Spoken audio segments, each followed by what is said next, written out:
Hi boys and girls, I wanted to do a quick video to talk about expectations for distance learning. I know that we've talked about this a few times in class, but I wanted to have this in one spot so that you could go back to it and review it, and also your adults at home can review this too so that they know what's happening and what the expectations are. As a reminder, each morning you're going to log on to Schoology.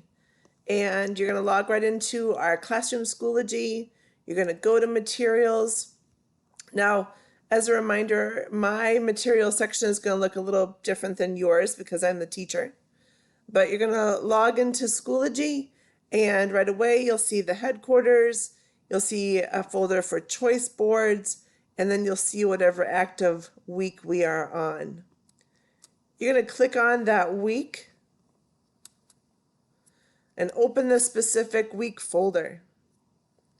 What you're going to notice in each folder is a specific week document. This is a Google document that has our outlined learning activities for the day. You're going to notice there's going to be starting to be some content folders in here, and they're going to be the same color as your notebook or folders that we've assigned them to be. And then if I get anything from specialists or other things or other activities, you're going to see that linked in here as well. So each morning when you're doing distance learning, you're going to open up Schoology, open up the particular week, and open up the plan for learning. Your feedback has helped me to hopefully make this a little easier for you as we go through this each week. But one of my recommendations is for you to create a plan. So I'm going to be highlighting the required, I'm going to be highlighting both the optional and the required pieces of distance learning for each day. Yellow is optional and green is required. So there's going to be lots of other opportunities for learning throughout the distance learning time. And I would recommend making sure that you get your required pieces done first so that you have an opportunity to go back and try out some of the other ones. I do recommend creating a plan at the beginning of each of your distance learning times. So maybe cohort B, you start creating your plan Sunday evening or Monday morning. And cohort A, you start creating your plan Wednesday. And by creating a plan, I mean looking through this list here of activities and figuring out what's going to be the best time of day to do these. You'll notice I have them in somewhat a similar order that we have our learning in at school.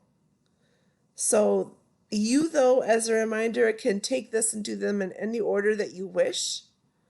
It's just important for you to make sure that you get the assigned tasks, the required tasks done before the next in-person meeting time. And the reason that that's important, boys and girls, is because we are going to be starting to do progressive learning and progressive instruction and progressive learning. And that just means that whatever we're doing in the classroom is also going to be happening at home. And so we want to make sure that you're staying on the same pace with one another. As a reminder, the expectations for distance learning is to do your best work and be a problem solver. It is definitely okay for you not to know the answer, but it is not okay for you not to try it. I talk about that all the time in class, and I really want to make sure that you can be an advocate for yourself. If you have any questions, you can email me, or you can check in on designated office hours on Wednesdays. Or you can always ask at the end of a Google Meet, one of our read alouds, one of our morning meetings.